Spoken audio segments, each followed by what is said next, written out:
Eleva el espíritu y embriaga los sentidos. Es el elixir de los dioses. Embotellado ahora por robots, en ocasiones su precio puede transformar a un príncipe en mendigo. No está mal para algo que zarandeamos, pisoteamos y escondemos bajo tierra.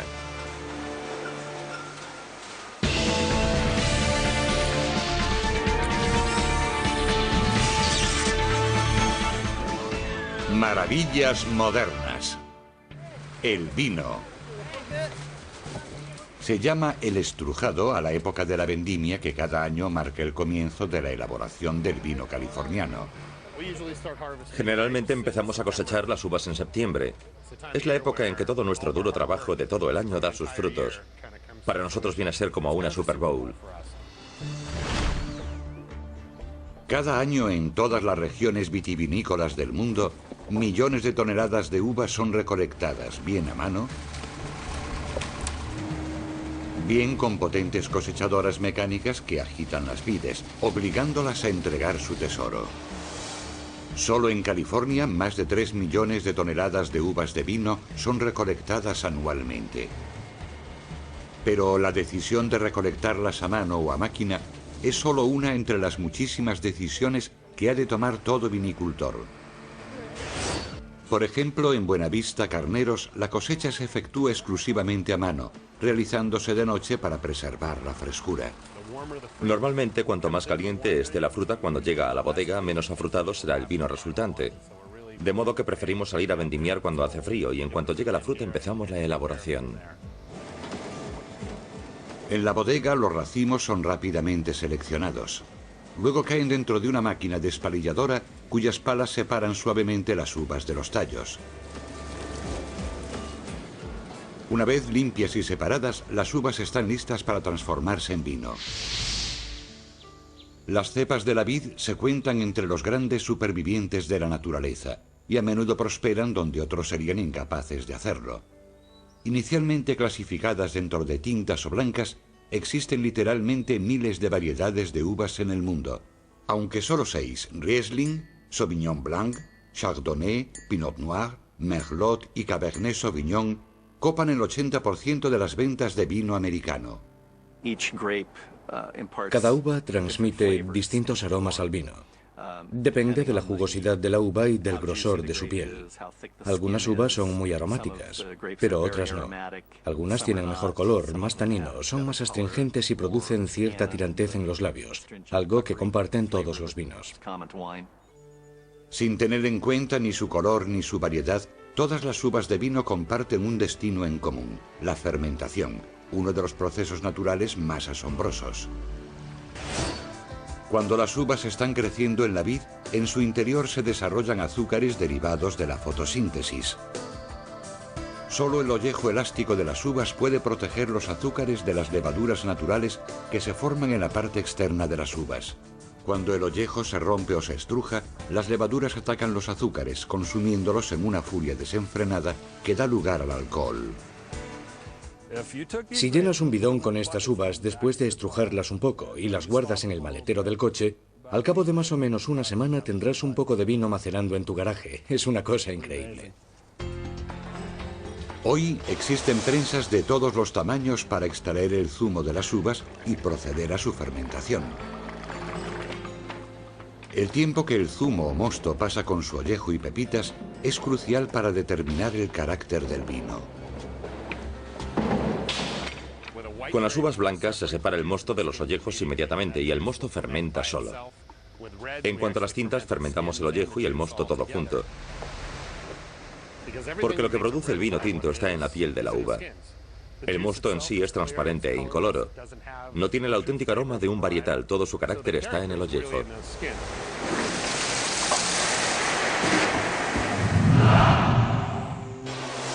El científico francés Louis Pasteur fue el primero en definir claramente el proceso biológico de la fermentación. Aunque se tardaron muchos años en resolver el enigma de la fermentación del vino, sus efectos intoxicantes han sido conocidos a través del tiempo. Se hallaron vasijas enterradas en el Irán actual que databan del año 4000 o 5000 a.C. BC. En casi todas las civilizaciones posteriores, el vino ha copado el centro de la vida religiosa y cultural. Los griegos y egipcios extendieron la fabricación del vino por todo el mundo conocido, y los romanos fueron sus primeros grandes comerciantes. Pero a lo largo de los tiempos ninguna civilización ha estado tan estrechamente vinculada al vino como la francesa. Los monjes franceses del siglo XI fueron los primeros en realizar estudios detallados de la compleja relación entre el vino, la tierra y el clima en el que se cría. Con el tiempo, los monjes dividieron las tierras con muros para formar parcelas que producían vinos cada vez más sutiles y aromáticos. Estas parcelas siguen produciendo los vinos más caros del mundo. Lo sorprendente es que muchos de aquellos viñedos estaban ubicados en terrenos pobres y pedregosos donde crecer era más difícil. Esto reflejaba un concepto que ahora llamamos estrés. Es un concepto al que recurren enólogos y viticultores, porque una vid sometida a esfuerzo realmente produce un vino más intenso, con más color y más cuerpo. El estrés que produce este suelo pedregoso, con escasez de agua y batido por los vientos de las cumbres, produce un vino más intenso. Buenavista Carneros es la bodega Premier más antigua de California. Pero en la década de los 90, una plaga mortífera para la viña, la filoxera, invadió los valles de Napa y Sonoma, obligando a Buenavista a replantar el 30% de sus viñedos. La filoxera fue un auténtico problema en California a principios de los 90. Y tuvieron que replantar muchas de las cepas, todas al mismo tiempo, lo cual sale carísimo. Pero también les dio la oportunidad de invertir en mejorías para la viticultura durante los últimos 20 años del siglo XX.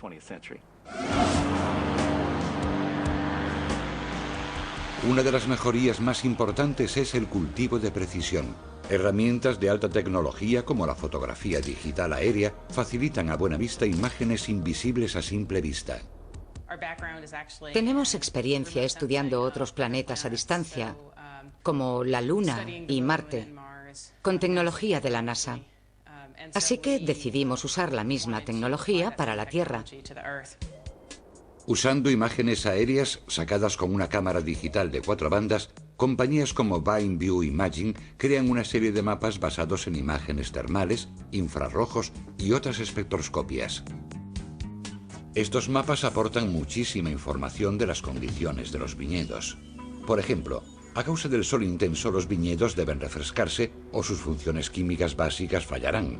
Las viñas sanas evaporan agua a través de sus hojas y raíces. Eso aparece en este mapa de estrés de color verde claro y amarillo. Las viñas que se esfuerzan más están dentro de las zonas rojas y marrones.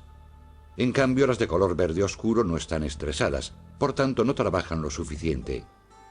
A partir de las imágenes seguramente será suficiente con ajustar el riego. No obstante, si el patrón persiste, podría alertar sobre la necesidad de replantar la parcela con otro tipo o variedad de uva. Y si antes solo había un viñedo, ahora sería como cuidar de muchos. Hoy tenemos aquí en este terreno cultivado de 320 hectáreas, 167 bloques distintos. Cultivamos cada bloque como si fuera un viñedo individual, así que no lo consideramos como un viñedo de 300 hectáreas. En realidad son 167 viñedos pequeños y es importante pensar así, ya que las necesidades de este bloque son muy distintas a las de su vecino, donde la tierra es totalmente diferente. Construir cada bloque nuevo requiere de otras herramientas de alta tecnología para definir su trazado con precisión. Cuando llego a un viñedo en vías de desarrollo o ya establecido, utilizo un GPS que se conecta con los satélites espaciales para cartografiar el área donde se quiere plantar el viñedo. Los aparatos de GPS sitúan las filas de vides para espaciarlas y plantarlas. También posicionan las tuberías de riego, el alcantarillado y otros elementos prácticos. Una vez acabada esta tarea, solo faltan las propias vides. Esta es la típica vid injertada que se usa aquí para plantar un viñedo. En realidad está compuesta por dos plantas diferentes. Este es el rizoma, es la parte de la raíz. Y luego aquí arriba tenemos lo que se llama el esqueje o brote, que es la parte que produce los frutos. Cuando son jóvenes, las dos vides independientes son unidas siguiendo un proceso llamado injerto en púa. El injerto recibe una capa protectora de cera y se cultiva durante un año en el vivero. Luego se trasplanta al viñedo. Aquí está el punto donde se realizó el injerto en el vivero del señor Herrick. De aquí para abajo todo lo que se ve es para el enraizamiento. El injerto se realiza con este pequeño esqueje o brote aquí arriba. En este caso se hizo con Pinot Noir. Se cultivan 16 cepas diferentes en el vivero Herrick. Entre todas, el viticultor tendrá la que mejor le vaya al tipo de terreno de su bodega. El tronco en floración se elige por el tipo de vino que desea producir el viticultor, así como por las condiciones climáticas de la región donde se ubica la bodega. Aquí en Carneros la región es muy fría. Esta mañana tenemos un día bastante gris, hay mucha niebla. Tenemos un clima muy frío si lo comparamos con otras zonas de cultivo. Esto nos ha empujado a centrarnos en las varietales de climas fríos. La Chardonnay y Pinot Noir son las varietales clásicas de climas fríos alrededor del mundo. Aún así, entre las variedades de Pinot Noir o Chardonnay existen cepas bien diferenciadas llamadas clones. En los viñedos de Buenavista hay plantados 25 clones de Pinot Noir. Pero cada clon tendrá sus propias características, aromas diferentes, tal vez un punto de maduración diferente. Nuestra meta es buscar el sitio perfecto para el clon exacto. Así es como se elaboran los mejores vinos. Las parras requieren 4 años para producir frutos aprovechables. Los primeros botones florales aparecen en marzo. En 7 meses los cultivadores no le quitan ojo a su viñedo. Miden constantemente el crecimiento siguiendo los patrones de estrés. Tenemos unos 15 centímetros, está muy seco, un 18% de humedad. Al llegar el otoño, cada bloque de uvas ha desarrollado características únicas de aroma, acidez, taninos y color.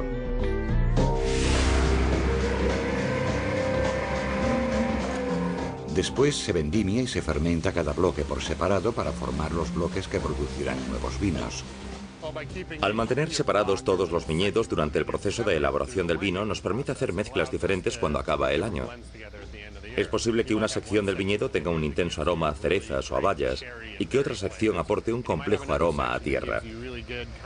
Pues bien, cogemos esos vinos y los mezclamos con sus hermanos y hermanas y conseguimos un vino más complejo, más interesante y al final tiene mejor aroma en la copa. Los monjes franceses tardaron siglos en conseguir lo que hoy puede ser manipulado y perfeccionado en pocos años. Menos de una década después de la plaga de filoxeras, los vinos de Buenavista Carneros vuelven a ser galardonados. Pero las innovaciones tecnológicas no se limitan a los viñedos, también están en las bodegas. Son uno de los protagonistas más importantes de la industria. Sin embargo, fuera del negocio del vino, pocos han oído hablar de ellos. Estas instalaciones miden casi 9.000 metros cuadrados, alberga 3 trenes de embotellamiento. 2 de los trenes llenan 240 botellas por minuto y el último que acabamos de instalar embotella unas 200. En conjunto tenemos capacidad para sacar 55.000 cajas de vino cada día. Fundada en 1974, las bodegas Bronco producen más de 20 millones de cajas de vino al año. Son líderes en el negocio del vino de mesa. Un buen vino debería disfrutarse con una buena comida y nos lo tendríamos que poder permitir todos los días. De eso se trata. Entre las más de 40 etiquetas de Bronco, apenas unas cuantas cuestan más de $10 por botella. Su marca más famosa, Charles Show, se conoce popularmente como Two-Buck Chuck, chupito de 2 pavos. Es cierto, $2 la botella. Los aficionados al vino lo disfrutan consumiendo 5,5 millones de cajas cada año. El público se enteró y gustó a su paladar y a su cartera. Así que empezaron a comprarlo por cajas y lo bebían con regularidad.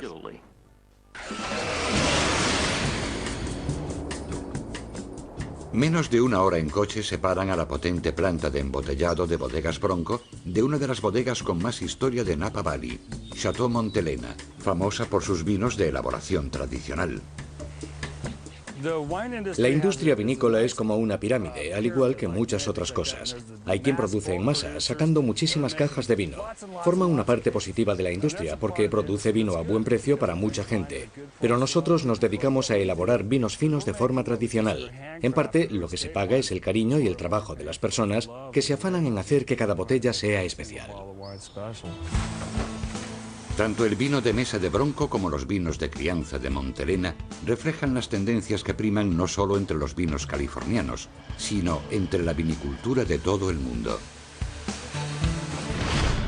Cuando el senador por el estado de California, Alfred Tubbs, fundó Chateau Montelena en 1882, auguraba una bodega al mejor estilo tradicional de los grandes viñedos franceses. En 1896, Montelena era la cuarta bodega en importancia de Napa, pero el legado de Tubbs fue paralizado cuando irrumpió la prohibición, la ley seca. Para las bodegas californianas el movimiento de abstinencia significaba el fin. Existían más de 700 bodegas a pleno rendimiento antes de la ley seca y solo sobrevivieron 50 o 60 después de la ley seca. Pero si la ley seca echó el cierre a la primera gran era de la vinicultura californiana, su abolición marcó el comienzo de otra. Ciencia y tecnología fueron empleadas a fondo en el cultivo de la vid. La industria del vino intentó captar nueva clientela. Se plantaron viñedos en masa y el uso de innovaciones diseñadas en universidades como la de California, en Davis, se generalizó. Hoy, aquel espíritu innovador aún resuena en las bodegas más fuertes como Bronco, que posee más de 14.200 hectáreas repartidas entre 9 condados californianos. Se trata de trabajar con la tecnología actual, aplicándola a la ciencia de conseguir mejores productos de una forma más económica. Hay que mantener los precios reducidos e importar productos de casa, como tiene que ser. Aquí se vendimian las uvas agitando viñas con una flota de 43 cosechadoras mecánicas. Con un promedio de 10 toneladas por hora, harían falta 80 hombres para recolectar lo mismo que una sola cosechadora al día. Durante el estrujado, cada día entran 300 camiones en la bodega Bronco. Uno cada 3 minutos durante la vendimia. Una serie de prensas de entre 30 y 50 toneladas convierten las uvas en mosto. Una prensa típica es un enorme tambor cilíndrico con una membrana de caucho que recubre su interior. Esta membrana es inflada con aire a presión para extraer el zumo, que fluye por canales de drenaje circulares perforados. Solo se mantiene la máxima presión durante varios minutos. Entonces la membrana se desinfla y los orujos son retirados. Centrifugadoras de alta potencia eliminan casi todos los residuos sólidos, incrementando así la calidad y rapidez de la crianza del vino. La fermentación tiene lugar durante 12 días dentro de este mar de tanques que miden entre 15 y 18 metros. Su capacidad es de unos 300 millones de litros. Cuando está listo, el vino es trasladado a otra instalación de Bronco, donde se comprueba su calidad, se embotella y se encorcha. Las llamamos mandíbulas, son como diafragmas, parecidos a las de una cámara, y funcionan comprimiendo los corchos hasta que son más pequeños que el cuello de la botella. Y luego baja un émbolo, un hierro, y mete el corcho en la botella. Cuando el propietario de Bronco, el abuelo de Fred Francia, abrió su primera bodega en el Valle de San Joaquín, esperaba poder vender un buen vino a buen precio. Hoy en Bronco ese sueño produce 240 botellas por minuto. Creo firmemente que el consumidor es muy inteligente y que sabe lo que quiere. Nos debemos a los consumidores y debemos saber qué productos quieren y en qué desean gastarse el dinero. Si les ofreces buena calidad a buen precio, ellos lo sabrán. En 1972, el abogado Jim Barrett adquirió Chateau Montelena y empezó a revitalizar su bodega. Pocos años después, sus esfuerzos hicieron historia. En 1976, un comerciante de vinos británico organizó en París una cata a ciegas que enfrentaba los clásicos vinos históricos franceses con la nueva ola de presuntuosos vinos americanos, incluyendo un Chardonnay Montelena del 73. A pesar de que los jueces eran franceses, los americanos ganaron en todas las categorías. Triunfaron sobre los vinos franceses. No deja de ser desconcertante. Conocido ahora como el Juicio de París, un solo evento transformó la percepción mundial de los vinos californianos de la noche a la mañana. Un solo evento, la cata del verano de 1976, hizo que en un solo día cayeran las barricadas que habían frenado el mercado de los vinos tradicionales californianos. Hoy Montelena está entregada a la elaboración de vinos de crianza artesanal desde la vid a la bodega. No se le escapa ni un detalle. Cuando la fermentación ha terminado, todos los vinos de Montelena son almacenados en cubas de roble. Los blancos entre 8 y 9 meses. Los tintos un mínimo de 2 años.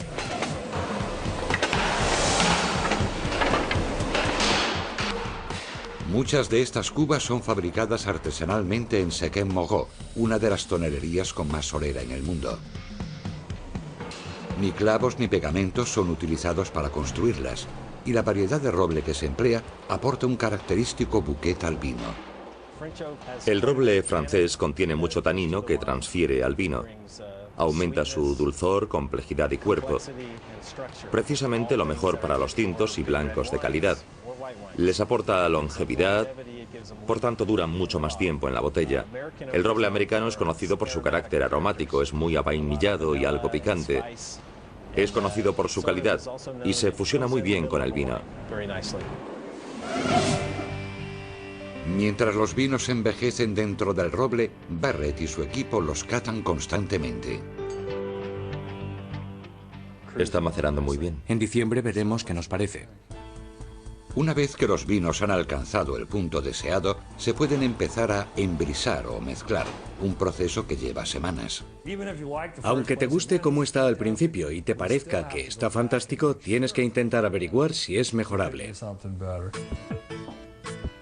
En total, crear un vino Chateau Montelena lleva como mínimo 1 año para los blancos y 2 para los tintos. Este compromiso de calidad es la regla de oro para muchos vinos, incluyendo el rey de todos, el champán.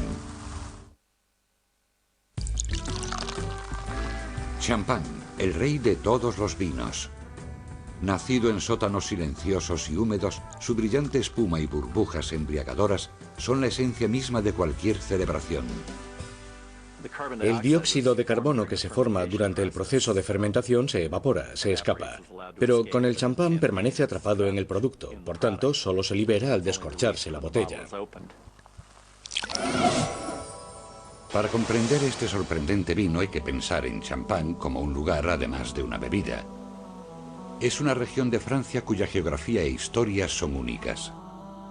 A través de los siglos, todos los reyes franceses cultivaban viñedos aquí. Los vinos centraban sus ceremonias de coronación. Pero la Champaña se encuentra en una latitud más norteña que la de Quebec, Canadá. Esto lo convierte en uno de los centros vinateros más frescos del mundo. Su ubicación tan norteña es la razón por la que se produce un paréntesis único durante el desarrollo del vino durante el invierno. Entonces el frío paraliza la fermentación hasta producirse el deshielo primaveral.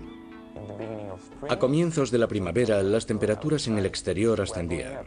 Entonces, se reanudaba el proceso de fermentación, dando lugar a 2 fenómenos de la fermentación. Burbujas por una parte y gas carbónico o presión por la otra. Una vez abiertas, la presión en el interior de las cubas hacía que el vino echara espuma, un fenómeno que enólogos franceses, incluyendo al mítico monje Dom Perignon, intentaban evitar. Dom Perignon intentó extraer las burbujas del champán. Los ingleses descubrieron que les gustaban. Desde entonces han sido los clientes más aficionados al champán y los vinos espumosos. Probablemente, de no haber sido por el interés que mostraron, no existiría el champán como lo conocemos hoy. Sería un vino sin gas. En 1811 fue fundada la casa de champán francés de Perrier-Jouët, como resultado de la boda entre la hija de un viticultor y un fabricante de corchos. Inmediatamente después comenzaron a exportar sus champanes a Inglaterra. Para entonces el champán se almacenaba en botellas en lugar de cubas, porque atrapaban los gases de CO2 en esencia, aumentando así el gas del vino. En pocos años la mismísima reina Victoria abrazó el Perrier-Jouët, que desde entonces sigue siendo el favorito entre los británicos. Considero que nuestra mejor compensación fue la carta que recibimos de Oscar Wilde en 1888 tras ser encarcelado. Decía que la cárcel no era nada y que lo verdaderamente difícil era tener que sobrevivir sin champán Perrier-Jouët. El champán se elabora a partir de 3 variedades: Chardonnay, Pinot Noir y Pinot Meunier. Tenemos 65 hectáreas que están clasificadas con un 99,2% dentro de la escala de calidad del champán. Básicamente tenemos unas tierras extraordinarias para el champán. Tras pasar 2 prensados, fermentación y mezclas, estas uvas tan singulares son manipuladas como cualquier vino sin espuma. El mosto del primer exprimido, conocido como cuvette, se considera el más fino. En el champán la consistencia se premia por encima de todo. Y el cuvette es mezclado con vinos de los años previos para garantizar que cada botella de Perrier-Jouët sea fiel reflejo de la calidad de la casa. Solo después de completarse la mezcla aparecen las burbujas. Se induce una segunda fermentación agregando más levadura y 24 gramos de azúcar en cada botella. Una vez más, la levadura consume los azúcares, pero al contrario que en las espumosas cubas de roble de antaño, el CO2 resultante queda atrapado en el interior del vino. Durante 3 años la levadura continuará aportando aromas al vino. Durante su último año, las botellas serán giradas e inclinadas 8 veces al día, siguiendo un proceso llamado remuage o removido. El removido ayuda a las levaduras muertas a posarse en el cuello de las botellas. Aunque su consumo no es nocivo, la levadura no es muy estética, de modo que se retira con una técnica llamada degüello. Tradicionalmente, el viticultor realiza el degüello con un golpe certero, haciendo que explote el tapón de la botella y catapultando la levadura al exterior. Para mantener las cualidades singulares de este vino, una legislación severa garantiza que solo aquellos vinos, cultivados y criados en la región de Champaña, puedan llevar el nombre de champán en sus etiquetas, además de limitarse su producción anual. De esta manera la calidad está asegurada y etiquetas como Perrier-Jouët estarán siempre muy solicitadas. Pero eso no ha impedido que los viticultores franceses lleguen a otras partes del mundo, donde la tecnología lleva nuevas posibilidades a métodos antiguos. Por ejemplo, el automatismo tan adelantado en MAM, productores de uno de los espumosos americanos más populares. Aquí, botellas de vino espumoso son llenadas con una velocidad de 120 botellas por minuto. Sofisticados programas de ordenador y modernas máquinas de remuage importadas de Europa giran grandes contenedores de vino espumoso, solo una fracción de vuelta cada vez. Apenas 6 u 8 días más tarde se congelan los cuellos de las botellas, capturando la levadura en su sitio. Cuando las botellas son abiertas mecánicamente, salta hacia afuera la levadura congelada en forma de tapón. Es otra manera magnífica para solucionar antiguos problemas. En materia de vinos, estamos aprovechando los últimos progresos de la tecnología, sin duda, pero solo los usamos para complementar lo tradicional. Pero Francia no es la única tierra saturada de tradiciones. Existe un lugar donde pasado y futuro convergen para crear un vino de fama mundial. Los llaman escaleras hacia el cielo, viñedos centenarios excavados en laderas escarpadas y cañones profundos del Val do Douro portugués.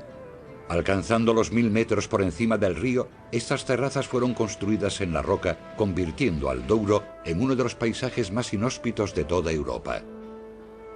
Sin embargo, aquí, en este lugar remoto y agreste, naturaleza e historia conspiran al unísono para crear uno de los vinos más apreciados del mundo, el Oporto. Básicamente el Oporto es un vino tinto fortificado con origen en esta región del Duero portugués. Las uvas han sido estrujadas como se hace con cualquier vino de mesa, pero hemos parado la fermentación a medio hacer agregando brandy. Lleva un 77% de alcohol por volumen de grapa. Al añadir brandy se matan las levaduras, así que consigues un vino con más o menos la mitad de azúcares naturales. Por tanto, es un vino semidulce con un contenido en alcohol ligeramente mayor que un vino tinto estándar. Nadie sabe quién fue el primero en añadir brandy al vino en un proceso ahora llamado fortificación. Pero una cosa está clara. La idea no salió de la bodega de un antiguo viticultor. Nació de la geopolítica, de imperios y guerras. La verdad es que el Oporto tuvo sus orígenes tanto en los británicos como en los portugueses. A principios del siglo XVII, perpetuos conflictos con Francia llevaron a los comerciantes británicos a buscar fuentes alternativas para proveerles el vino, especialmente en Portugal. Algunos de los vinos de Oporto originales fueron criados en las costas portuguesas. A medida que aumentaba el mercado, los gustos de la gente se sofisticaron y los comerciantes comenzaron a remontar el río, afanándose en encontrar mejores vinos. O Val do Douro, que se encuentra a unos 100 o 110 kilómetros de la costa, criaba vinos considerados fantásticos. El problema estaba en llevar el vino río abajo, además de otros 2 días para transportarlo en barco a Inglaterra. Tanto trajín estropearía el vino. Entonces es cuando empezaron a meter el brandy, y eso es precisamente lo que preservaba el vino, y que le dio tanta fama. La añadidura de brandy aseguraba que el cargamento de vinos del Douro podía emprender el largo viaje a Inglaterra. Los continuos conflictos entre Gran Bretaña y Francia aumentaron la demanda de Oporto, llevando a la rápida transformación de la producción vinícola del Douro en el siglo XIX. Los bodegueros, por ejemplo, empezaron a definir las cantidades de vino y brandy. No solo estabilizó el Oporto, sino que creó aromas y características verdaderamente únicos. Los vinos dejaron de ser transportados en odres de cabra recubiertos de resina para ir en grandes barriles llamados pipes, que siguen siendo la medida estándar del Oporto. En la primavera los pipes eran cargados en embarcaciones pequeñas llamadas ravelus, para emprender el peligroso viaje entre Douro y Oporto, y de allí a Inglaterra y otros países. Hoy una nueva revolución está en marcha. Encabezada por compañías como la Symington Family Estates, el primer productor de Oporto del mundo. La familia Symington puede retroceder 13 generaciones para encontrar sus raíces en la industria, cuando se fundó el comercio del Oporto en el siglo XVII. En la actualidad supervisan 24 quintas, cunas de Oportos famosos como Dow's, Ward y Graham. Tenemos 3 millones de vides ahora aproximadamente. Somos sus gerentes y propietarios. Aunque son plenamente conscientes del rico legado del Oporto, también miran hacia el futuro. Esta es la bodega de Quinta dos Malvedos. Malvedos es una finca que ha estado relacionada con la etiqueta Graham desde 1890, y estas instalaciones eran donde se elaboraba el Oporto original de la finca Malvedos. Tradicionalmente el Oporto se elaboraba pisando las uvas y un grupo de personas, en torno a 20, se metían en un lagar y las machacaban con los pies. Los antiguos romanos fueron los primeros en pisar las uvas, porque sabían que las bayas pequeñas con ollejos gruesos, como las que crecen cerca del Duero, tenían que ser exprimidas enérgica y rápidamente para iniciar su fermentación, optimizando su sabor y color. Las prensas tradicionales no ejercían la presión directamente como los pies humanos, que trituraban las uvas contra el suelo del contenedor de piedra, conocido como lagar. En los 60 los Symington instalaron un sistema de autovinificación que funciona con la presión que se forma durante la fermentación para maximizar la extracción. Pero para conseguir oportos finos, el sistema no podía rivalizar con la extracción con los pies. Así que la familia hizo una fuerte inversión para diseñar y construir un lagar robotizado. Lleva 4 palas hidráulicas que se deslizan sucesivamente. El borde inferior de cada pala lleva unos dedos de silicona que literalmente trituran los ollejos contra el fondo del tanque. La temperatura de los pies es controlada, siendo calentadas hasta los 37 grados centígrados, igual que las piernas humanas.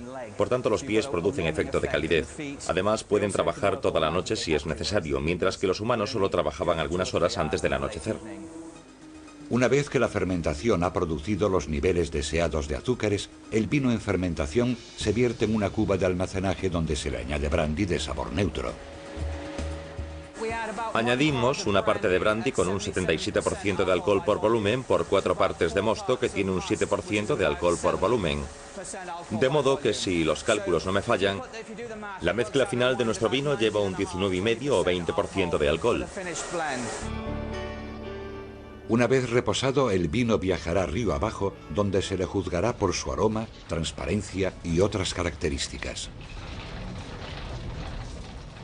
Lo que hacemos es coger algunos lotes, los colocaremos sobre la mesa y luego intentaremos mezclarlos hasta conseguir algo magnífico. En ocasiones conseguirás una mezcla individual genial, pero nosotros creemos que 2 más 2 pueden sumar 5 en este negocio. Realmente se pueden mezclar 2 añadas que superan la suma de todas las partes. En general, el Oporto se divide en 2 estilos fundamentales. El Oporto Ruby, que envejece en roble y es embotellado a los 3 años. Es de un intenso color rojo y muy afrutado. En contraposición, los Oportos Townie envejecen en roble un mínimo de 6 años. Durante ese tiempo se transforma su color y naturaleza. Cuanto más tiempo permanece en la cuba, el color rojo-violeta de los vinos pierde intensidad, adoptando un precioso tono avellana, un marrón ámbar.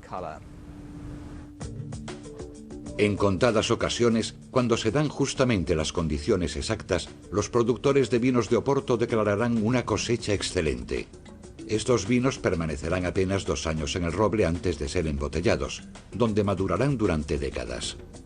Las cosechas de los Graham de 1970 y 1955 se cuentan entre los vinos más apreciados del mundo, no solo por su bouquet, sino porque evocan historia y buena crianza.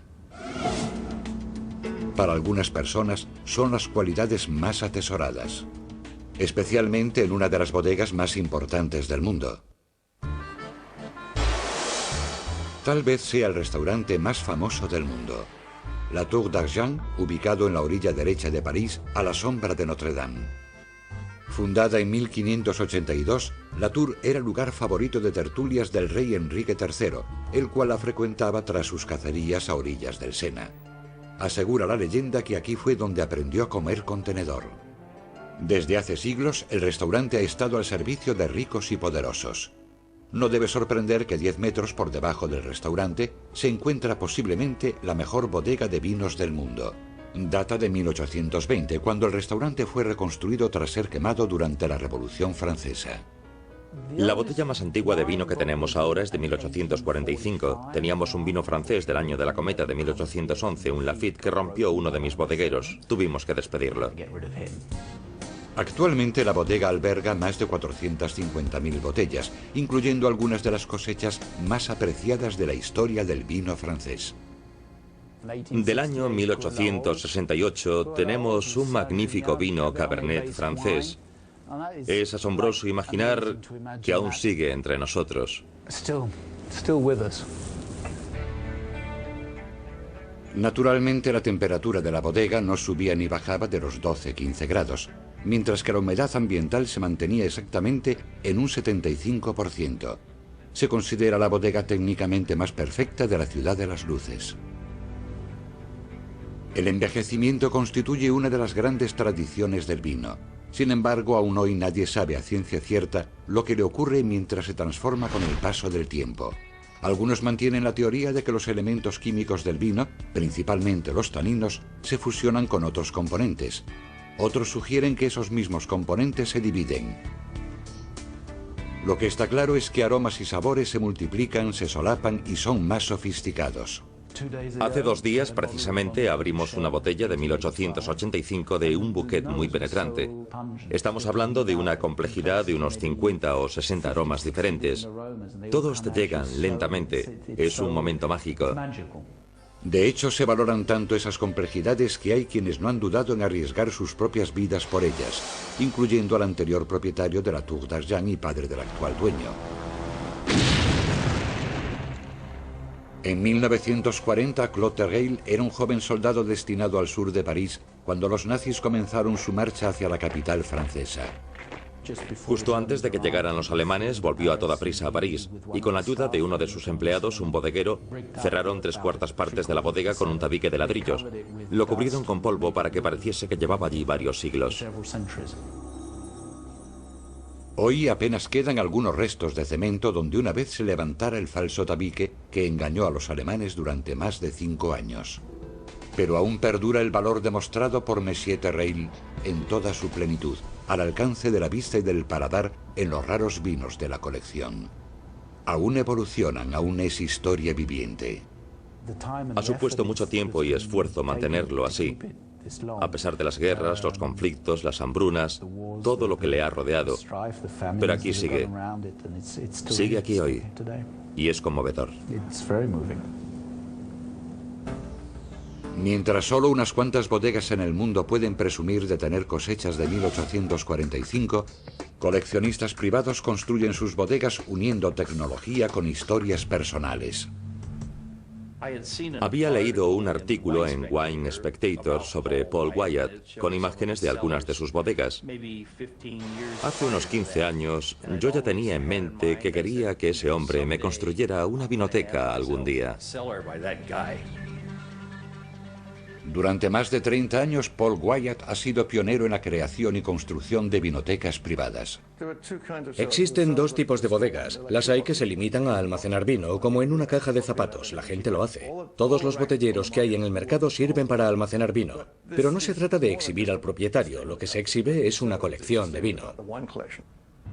Esta bodega fue diseñada para ensalzar las 4.500 botellas de la colección de su dueño, incluyendo su rara colección de Chateau d'Yquem, tal vez el vino blanco más preciado del mundo.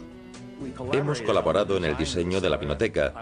Yo deseaba tener un sitio para exponer el Chateau d'Yquem, para que se apreciase cómo cambia de color a medida que envejece. Así que diseñamos esta caja con luz. La temperatura es baja en el interior y no perjudica al vino. Pero así es posible ver los hermosos colores mientras cambian sus matices. Temperatura, iluminación y seguridad son controladas por ordenador, todo hasta el mínimo detalle. Las estanterías al completo están construidas con madera de secuoya roja y alcanzan los 3 metros de altura y más de 1 metro de profundidad. Lo más asombroso es que no llevan anclajes, se sostienen solas, nada las une a las paredes. Además, estamos en pleno territorio sísmico y todo este sistema no está sujeto a la habitación. Se apoya en el suelo y es bastante flexible. En caso de terremoto se moverá mucho. Es un sistema muy dinámico. Entre tanta tecnología, el verdadero protagonista sigue siendo el vino. A mucha gente ni siquiera le suenan algunas de las etiquetas que tengo. Y eso hace que sea más divertido a la hora de compartir. El hecho de que tengas algo que otros nunca han catado. Es una obsesión, una pasión. Nunca imaginé que me engancharía tan profundamente a una cosa en particular como es una curiosa botella de vino. Según un reciente estudio, el 90% de todo el vino se consume dentro de las primeras 24 horas de la compra. La verdad sea dicha, menos de un 5% de los vinos mundiales han sido diseñados para envejecer más de 5 años. El resto están ahí para ser disfrutados mucho antes. Tómese una copita.